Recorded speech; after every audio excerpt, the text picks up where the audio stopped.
Okay, here we go. I'm going to do a twin flame reading, and I have shuffled off camera this time to save time so you don't get bored. And we're going to put this from the middle and onto the top. The first three cards are going to be Divine Masculine. So we have Oppression. Divine Masculine is feeling oppression of expression. That's what this is. It's the 10 of Wands. And yeah, so oppression of expression can be corrected by doing something creative. Sometimes we have our throat chakra blocked and we can't say what we actually feel, and that's what Divine Masculine is feeling. Like he can't voice what's on his mind, but maybe it's time to journal or draw or paint out those feelings if you feel like you can't voice them. The next one for Divine Masculine is the Star. This is a beautiful card about confidence. The affirmation for this card, it's a major arcana card, is I radiate confidence. And you can see the lady in the card, and she can be Divine Masculine because we all have both Divine Feminine and Divine Masculine within us. She's looking into the jar that she's pouring water out of. She's seeing her reflection and she likes it. So Divine Masculine's feeling very confident right now. And that little star that's in the corner is like the Star of Bethlehem. It is a guidance star for Divine Masculine, so he's being divinely guided. And the third one for Divine Masculine, interestingly enough, we have the Wheel of Fortune. The Wheel of Fortune is one of my favorite cards because it's about doors of opportunity opening up. There's a story that goes with this card, and it's called Ezekiel's Wheel. It's a near-death experience. And so there was this man, and he was on this way to work, and he made a quick left, and a logging truck hit him. So he went out of body. He saw himself on the ground. He saw the EMTs around him. He knew he had died. And he looked up, and off in the distance, he saw this mirage, this wheel made out of, like, mirage, made out of water, made out of those waves that you see on the road. And it was, like, wavering and coming at him. And he's like, what the heck is that? And it was like a paddle wheel. And then it went over him. And the first paddle that hit him, he saw himself not going to work that day. And then the second paddle hit him. And he saw himself swerving out of the way of the logging truck. And then the third paddle hit him. And he was back in his car. It was 30 seconds before the logging truck hit him. And he slammed on the brakes just in time. What he realized about that wheel is that it was entirely indifferent to the outcome it was going to land him on. It was entirely indifferent and entirely random.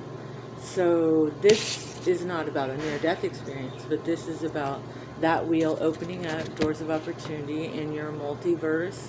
All the different probabilities or possibilities of your multiverse are opening up, and you're going to be spit out on one randomly. We don't know if it's good or bad. So something will happen this week for Divine Masculine where opportunity will open up, and it's up to him to decide whether he's going to take it or not. Okay, so Divine Feminine. Divine Feminine is feeling drained. This is indolence, and indolence means laziness, but it's not laziness as in sloth-like lazy behavior. It's laziness because you're tired, because you've been giving to everybody around you. So you can see the holes in the ocean behind the cups. Those are you feeling drained. And then the positive feelings that come from the lotus are usually depicted on these cards in the cups as light beams. And you can see there's hardly any positive feelings there. The cups are all empty. So Divine Feminine is feeling worn out from giving too much.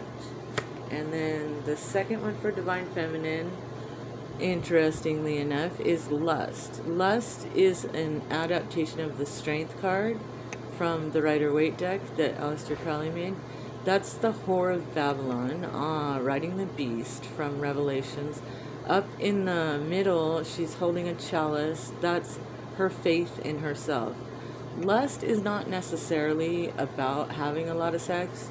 Lust can be about manifestation, because that same chakra that lust comes from, our sacred chakra, is also the one that's involved in manifestation. So pretty much Divine Feminine can manifest what she needs to, and then on a superficial level, maybe feeling lusty this week.